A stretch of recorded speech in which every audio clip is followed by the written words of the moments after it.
Hey everyone. Recently, the Silent Hill transmission premiered, along with the State of Play. Both respectively have a section that reveal new gameplay for Silent Hill 2 Remake, which I'll be discussing and analyzing in this video. There's much to speculate and talk about in terms of details and Easter eggs, so let's get into it. In the Silent Hill transmission, there's 13 minutes of new gameplay. The opening shows new shots of the town of Southvale. Some of these places look familiar, such as Big J's, but a lot of these places look new. This then shows James settling in the restroom at the observatory deck, with graffiti behind him on the wall that you'd find in the original. We get our first reveal of Maria laying down on the bed seen in Brookhaven Hospital after she gets fatigued and needs rest. She also has a moth tattoo on the left side of her chest, along with a change in her outfit.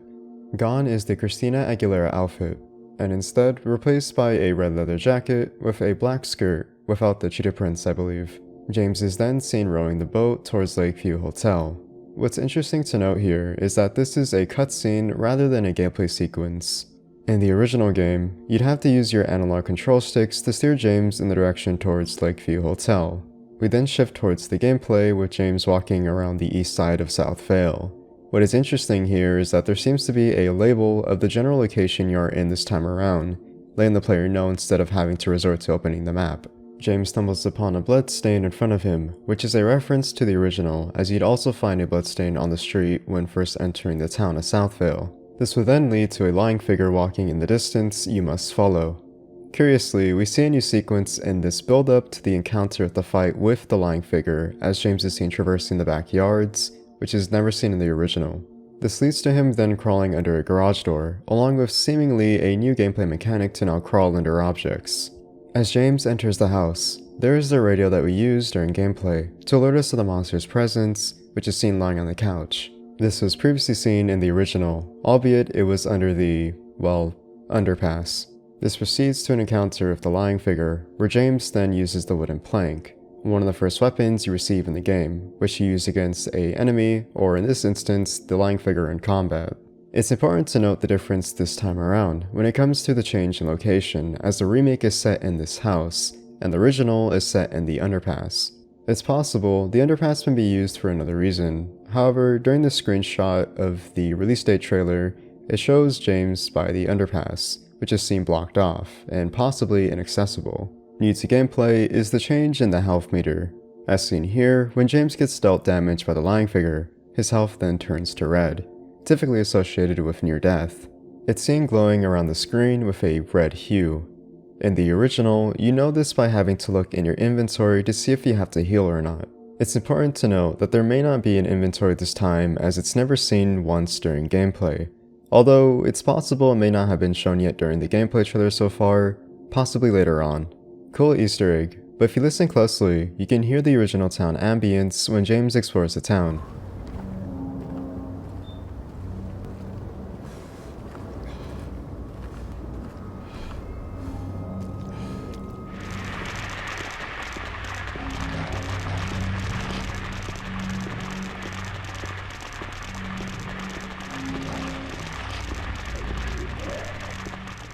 We get our first look at a health drink, along with a new gameplay feature where you get to inspect it by rotating or zooming in when observing the item, and mostly any item as you will see eventually later on. As James drinks the health drink, if we take a look to our left, we see the display for the health items, which shows the health and syringe. As James approaches the corpse, he finds a matchbox that reads Nellie's Bar.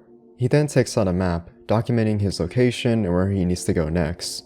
This is the same map that you previously see him acquiring from his car before leaving for the town of Southvale. It's also possible the corpse on the ground may be the corpse seen in the original, where you'd find the apartment key to enter the Woodside Apartments. Although this time around, the item that James receives is completely different, as in the original, he receives the apartment key. James then finds a letter that warns him to leave as the town is not what it seems. Next, we get our first official reveal of Laura. We previously saw her vaguely in the teaser trailer, where her back is shown looking at Brookhaven Hospital, and also kicking the fire escape key when James is trying to reach it in Woodside Apartments. This scene with James and Laura is a callback to the original, where Laura taunts James and leaves him stating how he doesn't love Mary. However, in the remake, it seems that their interaction here is very brief. We then get Laura running into Brookhaven Hospital, with James and Maria following close behind her. we get more of a closer look at Maria's character model with a notable change in her outfit compared to the original. It also seems that the escort mechanic returns, with Maria following James and James having to protect her, much like the original. When James inspects the Brookhaven Hospital map, this looks drastically different in terms of its layout in the remake compared to the original. What seems to be new is the garden, pool, greenhouse, and day room. I'm sure there are also many more new areas to explore, given how expanded the environment is in the remake. Also, the hospital still has its 3 floors to explore. It can't be missed, but as James opens the door to the reception office, the red square sitting on the desk. These are used to save your progress during gameplay, meaning that they make a return. As James and Maria approach the stairwell, we see a new cutscene of Laura scribbling on the wall.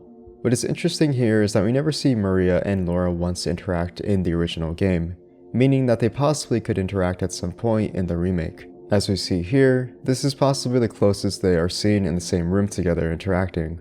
As James approaches the bubblehead nurse, we get another reference of the ambience paying tribute to the original.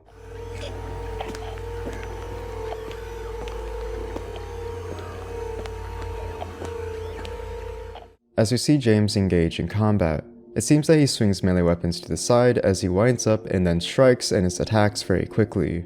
In the original, when James engages in combat with a melee weapon, he usually swings downwards onto the monsters. He is also much more slower in his attack animation.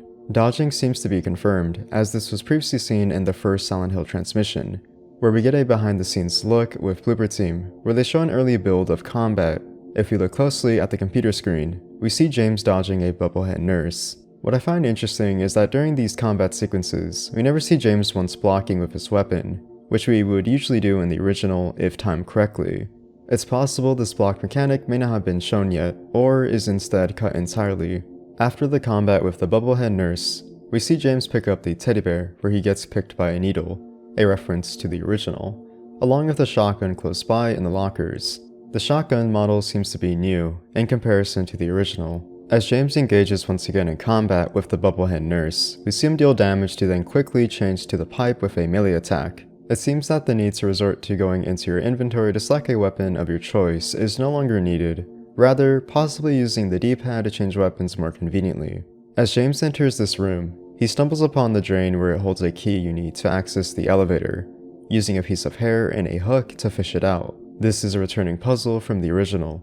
The lying figure is then seen snaking on the floor with its body, similar to the original, but it seems much more agile, given how it climbs over the window. After the combat with the lying figure, we see James walk the hallways to then take a glimpse at a room with padded mattresses on the walls, with bloodstains at the end of the room. This could be the same room where you have to get a code for the Louise box puzzle. This room is accessible after James falls through the ceiling when encountering Pyramid Head on the rooftop of Brookhaven Hospital. James then finds Laura playing with her teddy bear, which results in her running away from James to mislead him and trick him into going to the room to retrieve a letter from Mary that she accidentally left in. This will then find James in the Flesh Slips boss fight.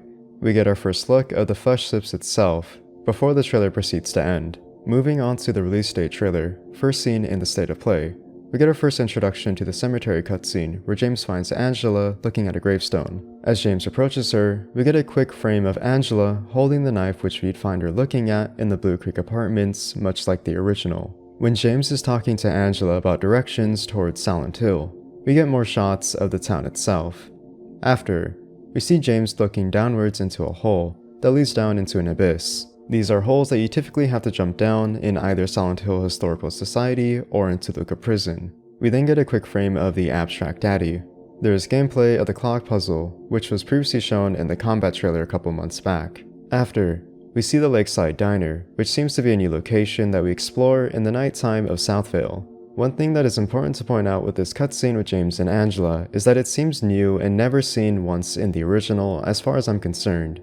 It's hard to describe where the scene takes place given how dark the environment is, but given Angela's dialogue, it could be the Blue Creek Apartments or the Labyrinth, as these are the only two locations you'd interact with her in the original. It's possible this also could be a new gameplay section entirely, but we will have to wait and see. After, we get more combat with the Bubblehead nurses in Nightmare Brookhaven Hospital, with James once again dodging an attack and then shifting to a QTE. However, what is interesting to note is that in the QTEs with the enemy seen here, We don't see a button appear where you need to mash it repetitively, as seen previously in the combat trailer where this does appear. James is once again seen engaging in combat with the Bubblehead Nurse. This seems to take place in a new location, as it features a diner setting. This possibly could be Lakeside Diner, as seen previously earlier on in the trailer. As James uses the handgun to fire at the Bubblehead Nurse then becomes incapacitated when he shoots at their knees, halting their movement for a short time frame, for him to quickly switch to his pipe to then swing downwards. We get our first introduction to the Mandarin as we see the monster underneath a floor grating, which then proceeds to scream violently, to the point where it halts James's movement for a brief moment. This shows how much more formidable the Mandarin can be, along with the enemy's AI, creating more tension for the player. As James enters the room Angela is in, we see her plead to him to not let him hurt her. This looks like the room where you not only encounter Angela, but also the abstract daddy in a boss fight, much like the original. However, this time around, it looks completely different as the environment, which was previously claustrophobic and enclosed, is now set in an industrial-like setting in a more open room it seems. James is then seen using the hunting rifle, which was previously introduced in the combat trailer. To end the trailer, we get the official release date of Silent Hill 2 Remake, releasing on October 8th, 2024. And that seems to be all the new details and Easter eggs I could find in these trailers. If there's anything I seem to miss, please feel free to let me know in the comments below. All in all, I'm looking forward to the Silent Hill 2 Remake. Given how much gameplay we've seen so far, it looks very faithful and promising with what's new, but also still paying attention to the original. Anyways, that's me. Thank you for watching, please have a great day, stay safe, and goodbye.